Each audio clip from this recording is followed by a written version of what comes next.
गेल्या काही दिवसांपासूनच्या रत्नागिरी सिंधुदुर्ग लोकसभा मतदारसंघातनं भारतीय जनता पार्टी आणि शिवसेना शिंदे गट यांच्यामध्ये मोठ्या प्रमाणामध्ये बार्गेनिंग सुरू होतं।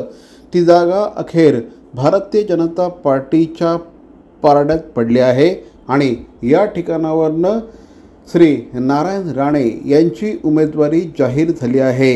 या ठिकाणी नारायण राणे यांना उमेदवारी मिळणार की किरण सामंत जे उद्योग मंत्री श्री उदय सामंत यांचे बंधू आहेत, ज्येष्ठ बंधू आहेत, त्यांना उमेदवारी मिळणार याबाबत मोठ्या प्रमाणामध्ये चर्चा सुरू होत्या। अखेर हे दान भारतीय जनता पार्टीने स्वतःच्या पारड्यामध्ये पाडून घेण्यामध्ये यश मिळवलं आहे। उदय सामंत यांनी देखील या जागेसाठी आपली पूर्ण प्रतिष्ठा पणाला लावली होती। मुख्यमंत्री एकनाथ शिंदे देखील या जागेसाठी मोठ्या प्रमाणामध्ये आग्रही होते, मात्र अखेर भारतीय जनता पार्टीच्या नेत्यांनी ही जागा देखील आपल्या पारड्यामध्ये पाडून घेण्यामध्ये यश मिळवलं आहे।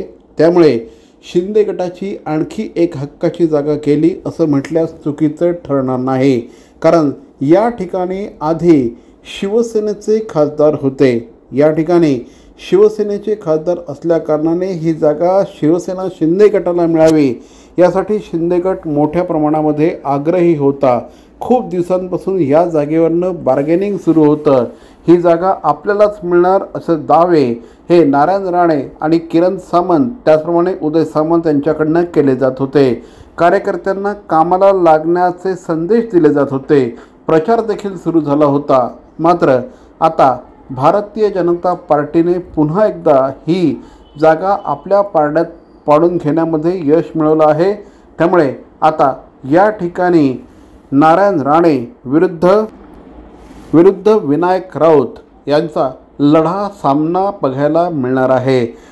थेट शिवसेनेची मशाल आणि धनुष्यबाण समोरासमोर आले असते तर कदाचित उद्धव ठाकरे यांच्या शिवसेनेला या ठिकाणी सहानुभूती मिळाली असती आणि त्यामुळे ही जागा हातची केली असती, अशा प्रकारचं ॲनालिसिस भारतीय जनता पार्टीचं होतं। आणि हे ॲनालिसिस असल्याकारणाने इथे कमळ विरुद्ध मशाल अशा प्रकारचा लढा होणं हे फायद्याचं ठरेल असं या निमित्ताने सांगण्यात येत होतं आणि त्यामुळेच ही जागा आपल्या पदरात पाडून घेण्यामध्ये भारतीय जनता पार्टीला यश आलं आहे।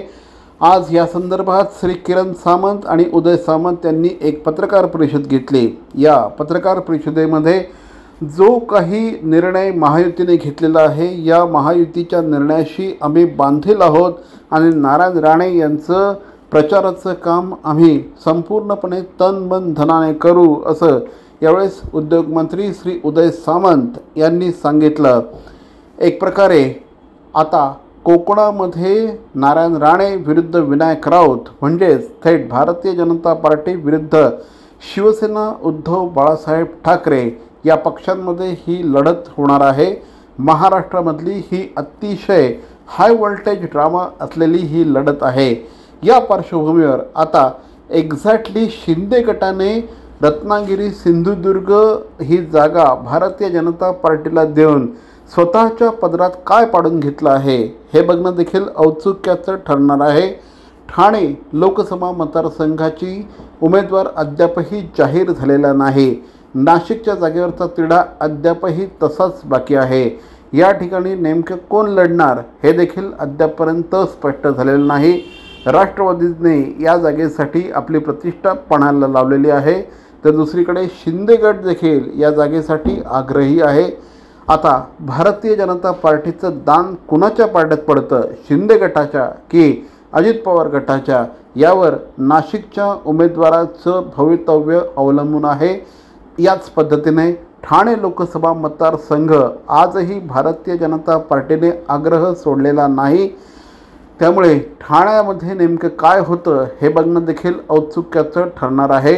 उद्या या मतदारसंघामध्ये फॉर्म भरण्याचा शेवटचा दिवस आहे, त्यामुळे ही जागा आता भारतीय जनता पार्टीने जाहीर केलेली आहे।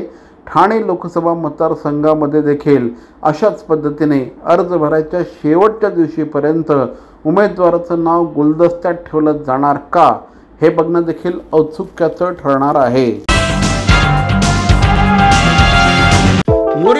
आंबेवाले यांचे देवरत्न मँगोज, चव अस्सल हापूसची, खास आंबेप्रेमींसाठी, आंबेप्रेमींकडून। रत्नागिरी आणि देवगडच्या शेतकऱ्यांनी घाम गळून पिकवलेला, गवतात पिकवून मनापासून वाढवलेला अस्सल हापूस रास्त, अगदी रास्त भावात, आणि हो, होम डिलिव्हरीसाठी सुद्धा उपलब्ध।